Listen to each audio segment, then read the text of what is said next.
I think that midlife strips away the rules, and the expectations that we have carried for years. And it puts us into this beautiful position to ask ourselves the question, who do I want to be as I step into this next chapter of my life?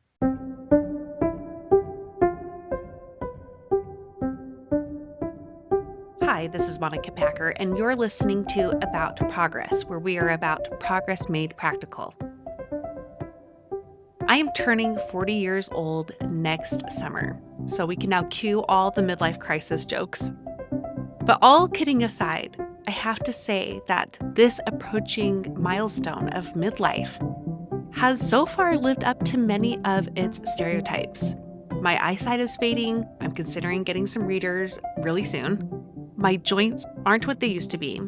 And I'm thinking a lot more deeply about my past, who I am, how I got here, and what I would like my future to look like.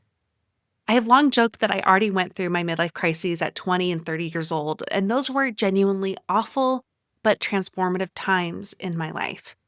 But with 40 coming up, I'm feeling more shifts are in the works. However, I would like this period to feel more like a catalyst than a crisis.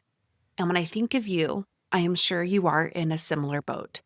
This is why I invited Wendy Valentine on the podcast today. As a podcaster, coach, and author, Wendy didn't really begin to wake up to her life until she turned 45 years old. After navigating divorce, menopause, job loss, debt, and an empty nest all at once, Wendy stopped living on autopilot and started designing a life that finally felt like her own. And she is on a mission to prove that it is never too late to wake up to what's possible. In today's interview, we will chat about the legitimate reasons why midlife gets such a bad rap, how Wendy wants us to make over our own perspective of this time, and how to turn this period into an opportunity to create a life that reflects who we want to be. If you're like me and swiftly approaching midlife, or you are well on your way, this episode will help you get more clarity and hope on what your life can become. Wendy Valentine is a reinvention expert, empowerment coach, and author of Women Waking Up, the Midlife Manifesto for Passion, Purpose, and Play.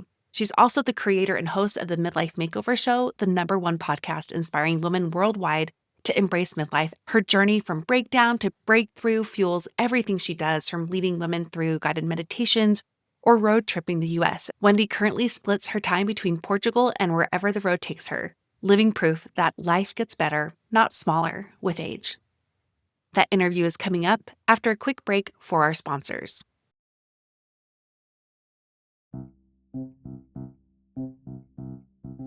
I have big plans for the holidays, and they mostly involve me getting ready for bed by 7 p.m., wearing comfortable pajamas and curling under a blanket with my family, with the tree lights glowing softly, and playing games, watching shows, and reading books. I can already picture it. I can tell you the pajamas I will be wearing the most are my bamboo pajama sets from Cozy Earth. I bought my first pair 2 years ago, and yes, I know the exact timeline because I immediately fell in love and hate wearing anything else. I wore them just last night, in fact. Their soft knit bamboo fabric drapes beautifully. They are somehow lightweight while still keeping you warm, and they look so classic you can lounge in them much longer than your typical sleeping hours. Top off that pajama set with a bubble cuddle blanket, and you are set. The Bubble Cuddle Blanket combines comfort with its faux fur style. It's plush, soft, and adds a touch of luxury to any room. Both of these items would make for great gifts for anyone from your mom to your bestie to yourself, I'm just saying. And I already know that my kids are going to fight over the blanket, so it may be time for each one of them to get their own under the tree. I've been a long-standing fan of Cozy Earth. Their sheets are our absolute favorites, and I'm thrilled to share their special offer with you today. Black Friday has come early at Cozy Earth. Right now, use my code COZYPROGRESS to save up to 40% off in savings. These deals won't last, so start your holiday shopping today. And if you get a post-purchase survey, be sure to mention you heard about Cozy Earth right here. Again, use the code COZYPROGRESS at checkout. Wrap the ones you love in luxury with Cozy Earth.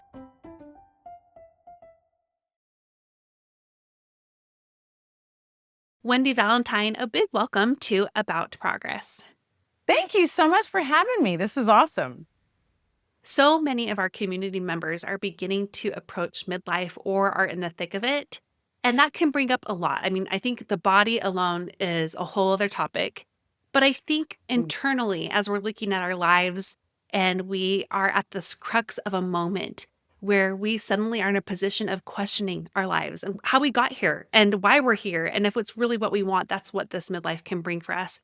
I wanted to begin with what you pictured as your midlife? Like, what of your own thoughts did you bring into it about what it would look like and feel like, and how does that relate to the ways that we do so as well? And that midlife gets a pretty bad rap. Yeah, I know. Isn't it sad though? I think it's like the best time ever.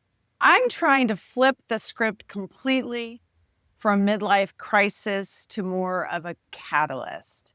Hmm. And I think that midlife strips away the rules, and the expectations that we have carried for years. And it puts us into this beautiful position to ask ourselves the question, who do I want to be as I Hmm. step into this next chapter of my life? And I feel that we tend to focus a lot on the what, when, where, and how, as a lot of us do, right? And setting goals, and we make our lists and check off all the boxes. But we tend to forget the who. And who do you actually want to be as you step into that next chapter, right? And for me, when I hit my mid 40s, midlife was nothing what I thought it was going to be. I actually didn't even think about like what will my midlife look like, but I Yeah. could not have planned it any bit better, I will have to say, which is going to sound a little ironic because I had a horrible midlife breakdown, if you Hmm. will, which became my breakthrough. At 45, I went through divorce, disease, debt, depression. Everything seems to start with the letter D. Love that. And Don't love I what went, happened to you, but I know, love the let's add alliteration there. menopause. And we'll add menopause, even though it doesn't start Sure. with D. I had black mold toxicity, Oh, chronic gosh. Lyme disease. And within a 6-week period, my dog died, my cat died, and my brother died. And from witnessing my brother's passing, even though I was so grateful to be there with him, it ended up causing panic attacks and anxiety, just to add to the whole mix of it all. Yeah. So, yes, I obviously was just in this horrible place in my life, but I looked at it like, all right, girl, you're going to be turning 50 here soon. Like, this cannot be the way that your second half of life is going to go. And I had to have those difficult conversations with myself. Mm. And I'll admit, I really did beat myself up for a while there. I had such shame for, like, I can't believe I put myself here, taking way too much, honestly, responsibility for every single thing that had happened in my life as a recovering perfectionist myself. Yeah. And that was one of the things I had to drop because I was like, this perfectionism, the people pleasing, the approval seeking, the codependency had not served me well at all. Mm. And I was like, we have got to rip these labels off because if we are going to become, I say we because I feel like I'm like me and the Wonder Wendy inside of me. If we are going to become the woman that you really want to be and do all the things you truly want to do in your life, you're going to have to drop all of these labels and quit exhausting yourself by Mm. trying to please everybody but yourself. And I do think that women, especially, I mean, we are amazing caretakers. We love taking care of people, but we tend to put ourselves on the back burner. Hmm. And that was one of the things I realized during that time of my life. I was like, I have got to start taking care of myself. And this is kind of a funny story, but during my midlife breakdown, which took place on the bathroom floor, I think bawling my eyes out. I was like, why do women always end up on the cold bathroom floor? Maybe because we're having hot flashes. But I remember I had this vision of taking off in an RV across the country. And I'll admit, at first I was like, ooh, it was like a kind of a form of escapism. I was like, I just want to get out of here, just take off in an RV across the country. And then I thought, wait a second, I have no money. I'm 150 grand in debt. I'm unemployed. I'm going through a divorce. I'm dealing with this depression. My body is weak and like, I can't do that. But then I thought, well, what if I went for it? Hmm. Like, not only so much what's the worst that could happen, I started flipping that script of what is the best that could happen. And I don't know if you ever saw the on Seinfeld Costanza when he did Opposite Day. Oh, yeah. So Classic. I thought, well, what if I just do opposite? I do everything opposite because everything that my thoughts, my beliefs, my behaviors is not what I wanted. I was like, that is really not me. Like what Mm. all of these all of these beliefs and these values I adopted were not really like, were they really mine? Or they were my parents or society or Instagrams or my friends. Like I was like, I really don't believe all of this. And I realized that I could actually take back control of my life and I could become the woman that I wanted to be. Not what everybody else wanted me to be, but what I wanted to be. Mm-hmm. And this beautiful dream that I had of driving this RV across the country, it wasn't so much the RV that I was excited about or that experience, that journey. It was the woman behind the wheel. Yeah. I was so excited to dream about a Wendy, a woman that was strong and happy and healthy, financially free, and just enjoying life, just being in the moment and not having all of that stress that I had even put on myself. And that was my target right there. It wasn't so much, again, the RV as it was the woman. And I Hmm. started envisioning how I would think, feel, act, how I would wake up in the morning, what kind of relationships I would have, how I would sleep at night, what I would eat, how I would move my body, and literally designed a new woman on that bathroom floor. Mm-hmm. You And did. then, yeah. And then every single day, I would get up and I would pretend, I would act like this woman. Like, how does she walk into a room? How does she get up in the morning? What does she say to herself as she looks into the mirror? Every tiny detail. And I would act like that woman every single day until eventually I became her. Yeah.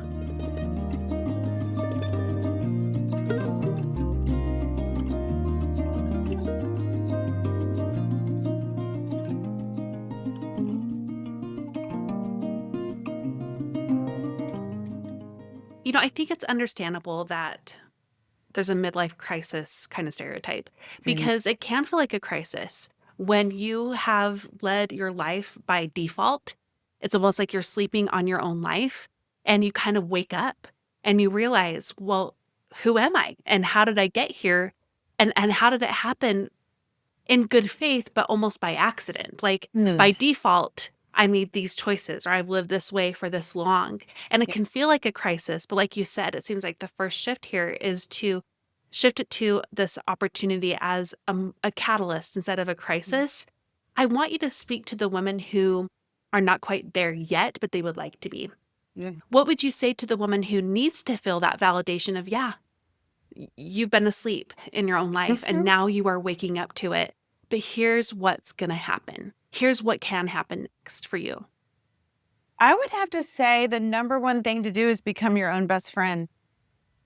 You literally have got to watch every thought as much as you possibly can. Yes, we have over 60,000 thoughts, but usually it's the nasty ones that are pretty loud.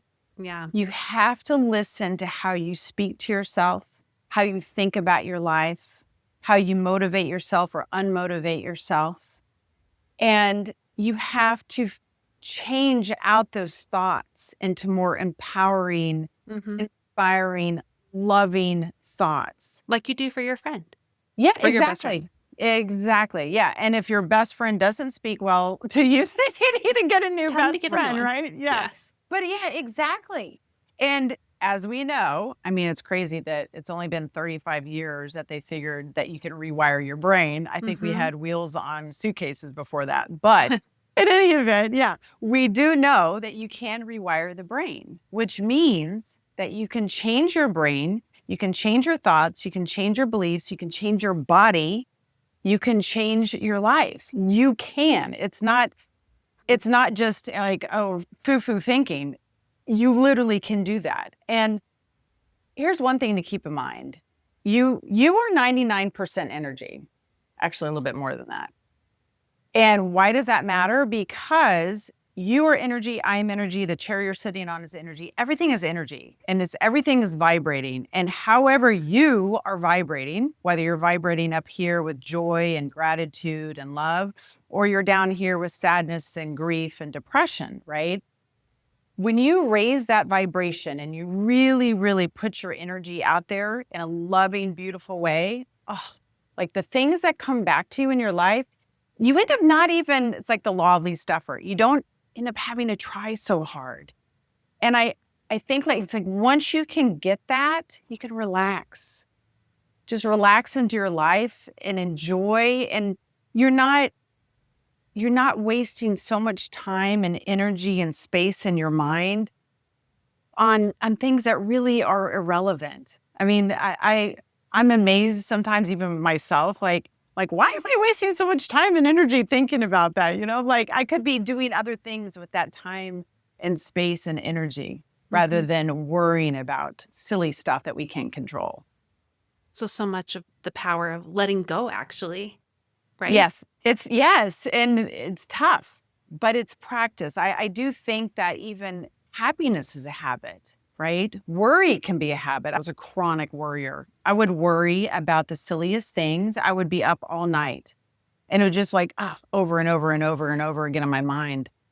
And it would end up not even becoming true, whatever it was I was worrying about. But happiness, joy, love, all of it, like we are creatures of habit, right? But we're also creatures of change, but we have to give ourselves permission to change. That's the key. That's the key. And that's something you talk about in your book, Women Waking Up. You talk about how you have to let go in order to make this a catalyst. Letting go of these negative thoughts, letting go of the old standards or the defaults you've lived by, or letting go of what a good woman is supposed to do in middle life, or how she may be inhibited. I think that's probably a big part of how we move into the midlife with these bad raps, is thinking, well, now I just need to be an old lady and live small. Yep. There's a paradox, though, too, that I have found in your work. It's seeming paradox, actually. I would say not a paradox if you're living it out. And just as much as you let go, you have to choose too. You have to take ownership and lean in to certain things. So I'd like to spend some time there. What does it look like to take ownership of your life at this time? Yeah, you have to. I mean, you really do. You have to have those real conversations with yourself. And I can remember during that time for me, I didn't even know what my values were. Someone had asked me, like, what are your values? I was like, I don't know. No one's ever asked me that before. I've never asked myself that question. So spending time in introspection and asking yourself, what do you like? What do you dislike? What are your values? And those things change, right? That's one thing about midlife. I mean, it's things are going to change whether you like it or not, right? You have empty nest, you have aging parents. Some of our friends are becoming ill. I mean, our bodies are changing, perimenopause, menopause. I went through perimenopause and I didn't even know it existed. I'll be honest with you, until I even started my podcast. I was like, oh, there's a thing as perimenopause? So I was like, oh, I did that. I wasn't going crazy after all. It's like, oh my gosh. But change is going to happen. And I think the number one thing to remember is just acceptance. It is, yes. Like, okay, yes, my body is changing. Yes, my relationships are changing. There's things going on around you that it's like, okay. But the more that you can take care of yourself mentally, physically, emotionally, and spiritually, those things aren't so hard to deal with. I mean, even like my dad is very sick right now. I know his time is coming soon, right? But it'll be okay. And I think you learn to kind of coach yourself through things. As you become your own best friend, you're like, have these little conversations with yourself. You're like, it's going to be all right. Like, it's going to be okay. You'll get through it. You'll get through it. And I think one of the beautiful parts of midlife is that you do have more wisdom now. Right? You have so many experiences. I mean, between having kids and, oh my gosh, and running households and careers and we have a lot of experience, and I think we take that for granted. I don't think we need to take a look at our wisdom and really appreciate that. We are very incredible, extraordinary, beautiful, beautiful people that we can do so much. And I just don't think we allow ourselves to do that sometimes. But we are very wise, and we have more wit, we have more strength. There's so many things that we can do. And I don't know, it's like for me, especially once I got closer to 50, I was like, wow, I'm only halfway through. I'm hoping to live to 100, but it's like, I've got another 50 years left. Like, I'm not ready to just do nothing. I was like, I'm like, the kids are finally out of the house. I was like, I actually have more time now. Like, I can go and do some things that I never got to do before.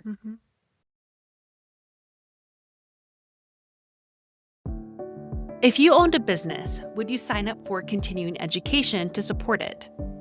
What if you were or are a teacher, a beauty technician, a doctor, a photographer, a dental hygienist, or anything else? The answer is, of course, you would sign up for continuing ed because that is what all good professionals do. So if you would answer yes when it comes to investing in a job, then why are you any different? I have found that online education for parenting abounds. I have signed up for countless courses and conferences for parenting my ADHD children. But in our pursuit to be good mothers, we put parenting and mothering above being humans, which affects those things, obviously, so deeply. So where's the online education for moms to learn not just how to be a better mom, but a better fulfilled, joyful human? That's where the More for Moms course comes in. This was my More for Moms conference turned into a self-paced course made up of 25 world-class speakers who will educate you on how to be you again in ways that are deep and practical. From making sense on why you lost yourself to good intentions in the first place, to helping you explore what it would look like if you were on your own list, to tactile ways to improve your everyday, from dinner to style, to hobbies, to fun. The More for Moms course has it all. I want to invite you to invest in continuing education for yourself by signing up today for $20 off with the code LISTENER at checkout. This is an exclusive code to listeners of the About Progress podcast. When you sign up, everything from the More for Moms conference becomes a self-paced course. You get access to all conference material, from video to transcripts to audio, so you can catch up or revisit all speaker sessions for years to come. And my favorite part is the More for Moms conference audio. It's a private, ad-free podcast feed with all 25 speaker sessions, so you can listen on the go, which is my preferred medium. Again, you can sign up for $20 off with the code LISTENER at aboutprogress.com/moreformoms. It's time for you to invest in continuing education for you, because you are a person too. Again, sign up at aboutprogress.com/moreformoms for $20 off using the code LISTENER at checkout.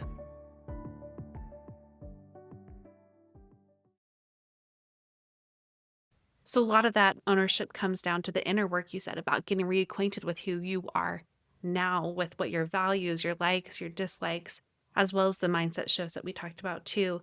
I'm curious about a couple other ways they can start to lean into that ownership in ways that is going to help them move from the crisis mode to the catalyst mode. What are some other things that it can do right now at the beginning of this journey? Yeah. I'm going to teach you, I call it the wheel of midlife. Yeah. It's a really simple way to get unstuck. And I find that, a lot of us will just paralyze ourselves by analyzing, like, what should I do? I don't know what to do next. I don't know what to do. And just like Lao Tzu said, a journey of 1,000 miles begins with a single step, right? You just take one step. So then it's like, okay, well, I take one step, but I don't know which step to take first. So wheel of midlife, you can do this at home. Take a piece of paper and a pen, draw a circle. You divide that circle into 8 triangles. And then you label each one: family, finance, health, career, friends, love, leisure, growth.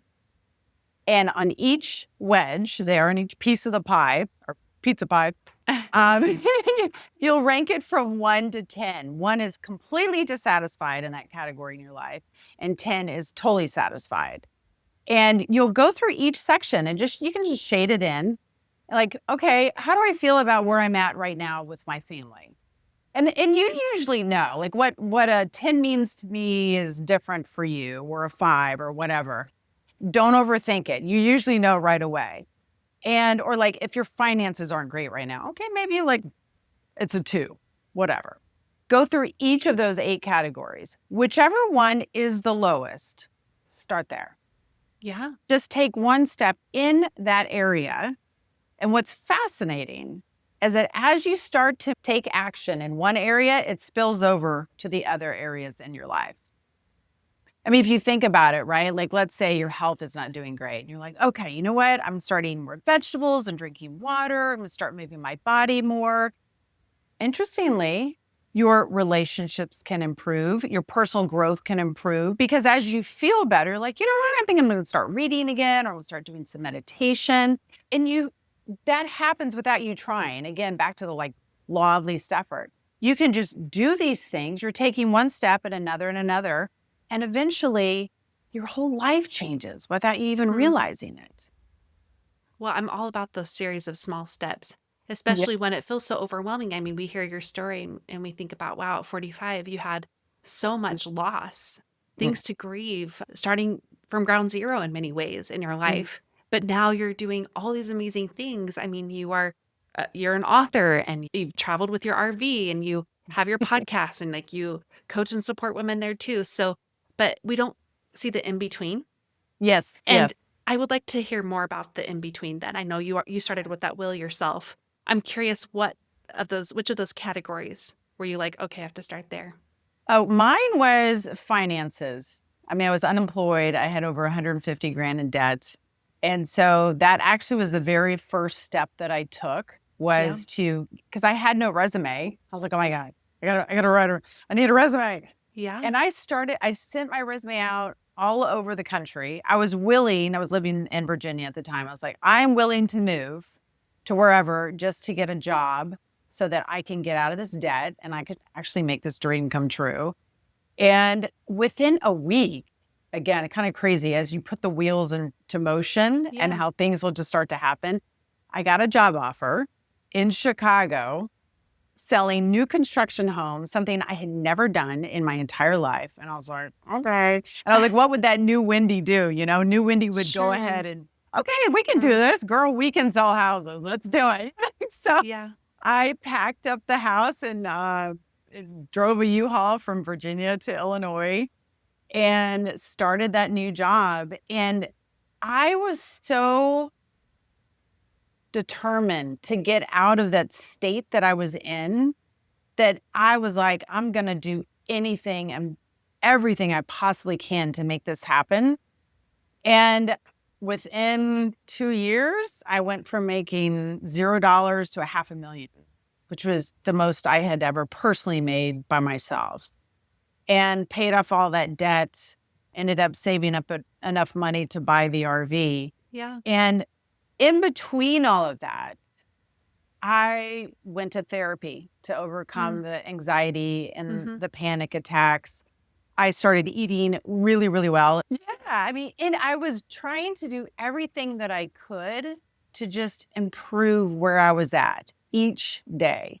Meditation, reading.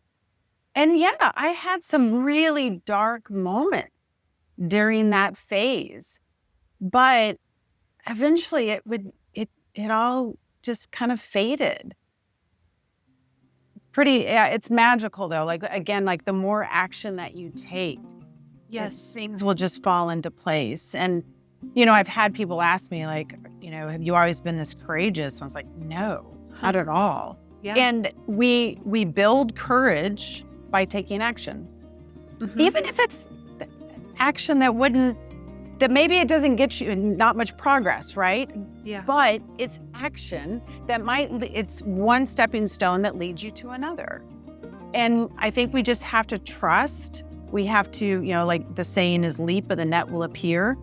Take a leap and trust that you will catch yourself. You are the net. You'll figure it out.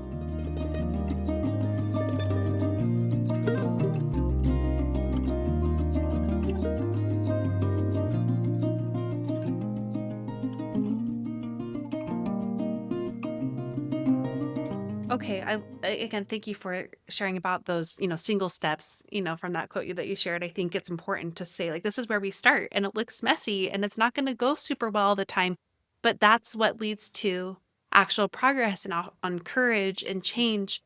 There was one other principle from your framework that I wanted to ask you about, and this is envisioning a new future. That's my favorite. Okay, I can we talk about that? And this is I just keep trying to put myself in the mindset of a woman who has been asleep and living by default, and she's waking up.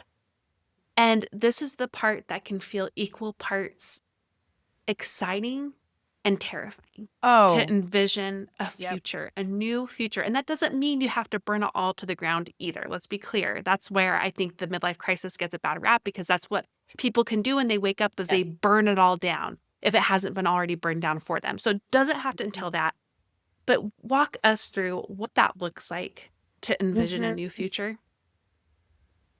Well, first of all, you have to envision it You and have give to it. actually do it. Yeah, Yeah, and you that's actually have and to I mean, you can envision go it. practical for us too. I mean, you can walk us through how do you do that, but Yeah. also why it matters. Yeah. So what I do is, just have you sit down and literally write down every single thing in all of those eight categories I mentioned earlier. Like in your dream life, what would you want your family to be like? Your finances, your career, all of that without holding back. Like, I Okay. mean, I think as adults, like we forget to dream. Yeah, Like something we did as kids and then they would become adults and like that's, we that's not don't for do me that. now. We don't do that anymore. And we're dreaming. But dreams, I mean, that's how things happen though, right? When you're putting again that energy, when you're putting that energy out there, that's how those dreams come true. And so no matter, I mean, if you think about it though too, whatever energy you're putting out there and that comes back to you, well, then if you're not dreaming, then life is just going to throw some random things at you. And you probably don't want that, right?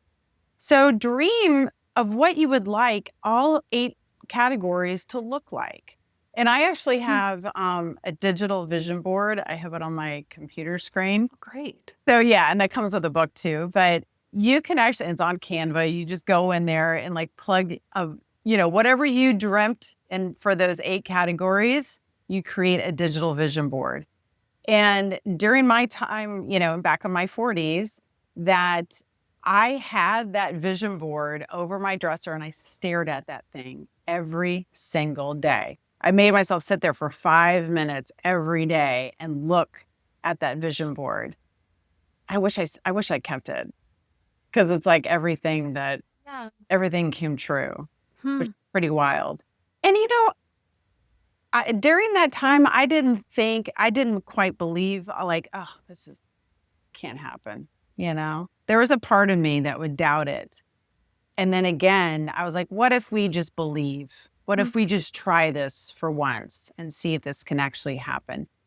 And the one thing too with dreams is that you've got number one, you got to take action and you've got to add that energy to it, right? So meditation, I'm all about meditation. And meditation, I don't know, like people think of it's like, oh, I'm supposed to just sit there in silence. Actually, no. I love guided meditations because I don't do well sitting in Yeah. silence, if you can fathom. So guided meditations are great. And just sitting there, if you don't even want to think of it as meditation, it's visualization. You're just literally imagining your future self living out these future dreams.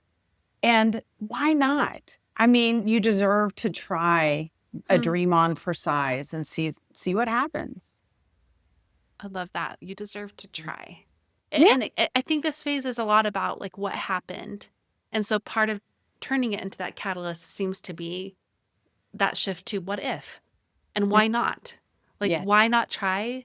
What could I envision for myself? What if it were like this? And why not try? Yeah. So, Wendy, you've lived this out. What's better now about your life than Mine before waking personally, up? Hmm. mine personally, I love myself. Yeah. I didn't fall in love with myself until I was 50. I'm 52 now, so I've been in love with myself for 2 years. It's amazing. But that's why it's worth the work.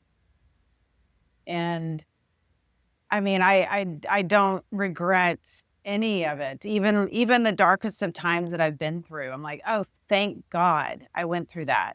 I'm really, really grateful for those dark times. Because I mean, it's just like the dichotomy of life, right? You wouldn't know light if you didn't know darkness. You wouldn't know joy if you didn't know sadness. I'm so grateful that I know depression. I'm so grateful that I know extreme grief and menopause. I'm grateful for all of it. And I'm also very grateful that I know how to move through it. You can't go around it. There are no shortcuts.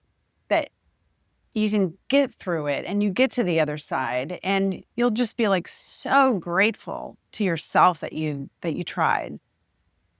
Beautiful. So, Wendy, we're going to make sure we direct them on where to go, and then we'll ask our final question. I want to make sure they listen to the Midlife Makeover Show. It's your podcast, which is so Thank great. you. And also your book, Women Waking Up, which I've got right here. What do you want them to know about the book?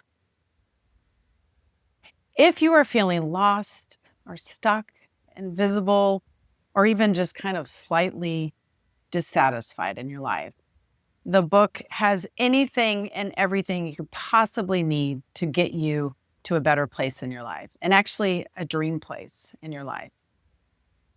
And we're going to go back to you deserve to try.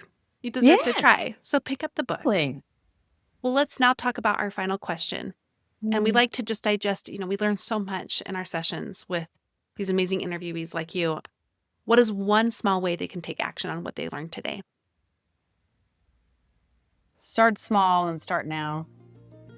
Just no matter how small it is. I mean, making a bold move is different at different times in your life. Back then, being courageous for me was getting out of bed or washing my hair. Being bold for me today is getting on NBC Live News in Philadelphia this morning at 6 o'clock. Amazing. So just take one bold move every single day. Even if it is having an extra glass of water in your day, that's a bold move. And anything just to love yourself more because, yes, you deserve it. Wendy, thank you so much for spending time with us today. We learned so much from you, and I can't wait to see what's next for you. Yes, and you too. Fantastic job. So great.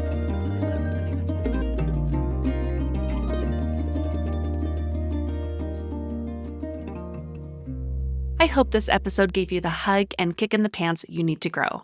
I'll now share the progress pointers. These are the notes I took so you don't have to. And those on my newsletter get them in a graphic form each week. And what they get will be an expanded version of what you hear today.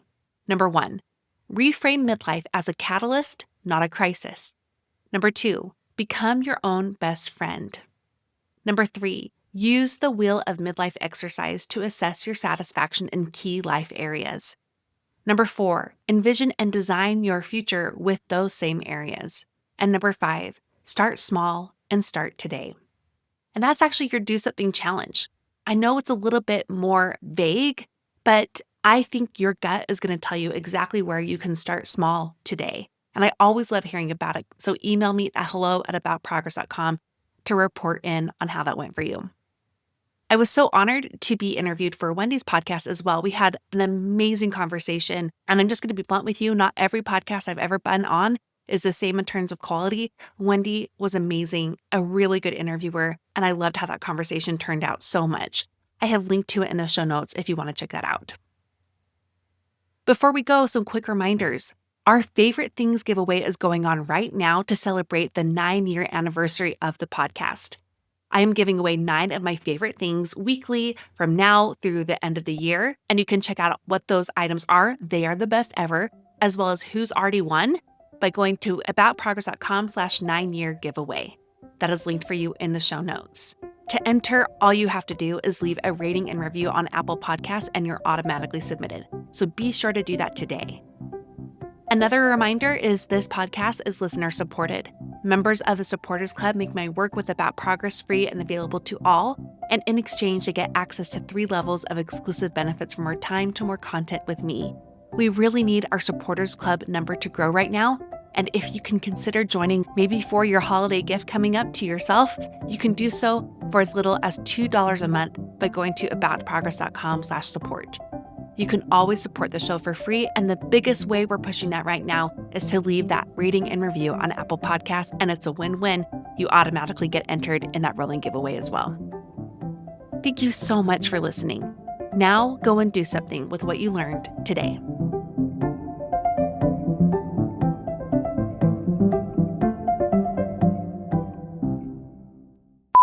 So Wendy, you've lived this out.